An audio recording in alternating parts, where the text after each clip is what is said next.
সকলেই আমার প্রীতি ও শুভেচ্ছা নিন, আশা করি ভালো আছেন। দেখেন, দিন শেষে যে হাত তার কাছেই পাততে হচ্ছে, যে আমাদের প্রতিবেশী, ওই যে আমাদের ভাই এখন প্রধানমন্ত্রী, ওনাকে বিকাশ নূর বাদাবে না।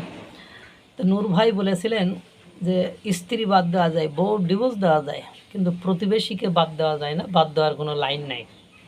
দিন শেষে যে বিপদে পড়লে তখন ভারতের কাছেই বাংলাদেশকে হাত পাততে হয়। তখন না আসে মার্কিন যুক্তরাষ্ট্র, না আসে পাকিস্তান, না আসে চীন। বাংলাদেশের জ্বালানির চাহিদা পূরণের আবেদন খতিয়ে দেখছে ভারত। বাংলাদেশের অতিরিক্ত জ্বালানি চাহিদা পূরণের আবেদন খতিয়ে দেখছে ভারত। নিয়মিত সাপ্তাহিক ব্রিফিংয়ে দেশটির পররাষ্ট্র মন্ত্রণালয়ের মুখপাত্র রণধীর জয়সওয়াল কথা জানিয়েছেন। তিনি বলেন, বাংলাদেশের সঙ্গে একটি গঠনমূলক ইতিবাচক সম্পর্ক চায় ভারত। এছাড়া বাংলাদেশের অতিরিক্ত জ্বালানি চাহিদা পূরণের আবেদনও ভারত খতিয়ে দেখছে। তারেক রহমানের সম্ভাব্য সফর সংক্রান্ত এক প্রশ্নের জবাবে মুখপাত্র জানান, এ বিষয়ে নতুন কোনো তথ্য নেই এবং নতুন কোনো আপডেট পেলে তা জানানো হবে। পাশাপাশি তিনি জানান, বাংলাদেশের প্রধানমন্ত্রীকে ভারত সফরের জন্য আন্তরিকভাবে আমন্ত্রণ জানানো হয়েছে। এর আগে এক ব্রিফিংয়ে বাংলাদেশে জ্বালানি সরবরাহের বিষয়ে ভারতের মনোভাব তুলে ধরা হয়।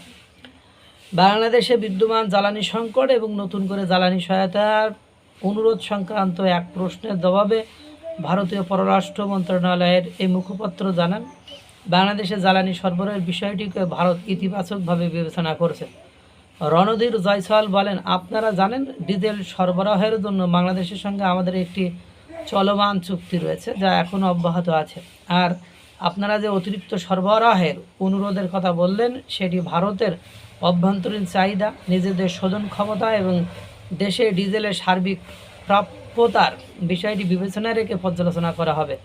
অপরদিকে প্রধানমন্ত্রী তারেক রহমানের সম্ভাব্য ভারত সফর নিয়ে বাংলাদেশের অবস্থান স্পষ্ট করেছে সরকার। পররাষ্ট্র মন্ত্রণালয়ের এক বিবৃতিতে সরকারের পক্ষ থেকে জানানো হয়, প্রধানমন্ত্রী ভারত সফরের জন্য একটি অনুকূল পরিবেশ তৈরি হওয়া প্রয়োজন। এ বিষয়ে বাংলাদেশের অবস্থান ভারতীয় কর্তৃপক্ষকে স্পষ্টভাবে জানানো হয়েছে। অর্থাৎ ওই একটা কথা আছে, তারেক রহমান ভারতে যাবেন না, আর ভারত বলবে অনুকূল পরিবেশ তৈরি হয়নি, জ্বালানি দেবে না। সুতরাং জ্বালানি সংকট থেকে বের হওয়ার সম্ভাবনা নেই। আর জ্বালানি সংকট থেকে বের হতে না পারলে দেশ ক্রমান্বয়ে ধীরে ধীরে দেউলিয়ার দিকে যাবে। এটাই জগতের নিয়ম। এটা ভারত পাকিস্তানের ক্ষেত্রেও হয়েছে। আর চীন এই মুহূর্তে এই সংকটকালীন সময়ে, যেহেতু হরমুজ প্রণালী বন্ধ, ওদের নিজেরই সংকট এই মুহূর্তে। বিশ্বের সৌদির পরে মনে হয় সবচেয়ে বড় শোধনাগার এখন ভারতের, এবং রাশিয়াকে পর্যন্ত তারা ডিজেল সরবরাহ করে। সুতরাং বুঝতেই পারছেন, ভারত সাহায্য না করলে এই মুহূর্তে এই ডিজেল সংকট থেকে বেরোয়ার কোনো সুযোগ নেই। মহান সৃষ্টিকর্তা সকলকে ভালো রাখুক, সুস্থ রাখুক।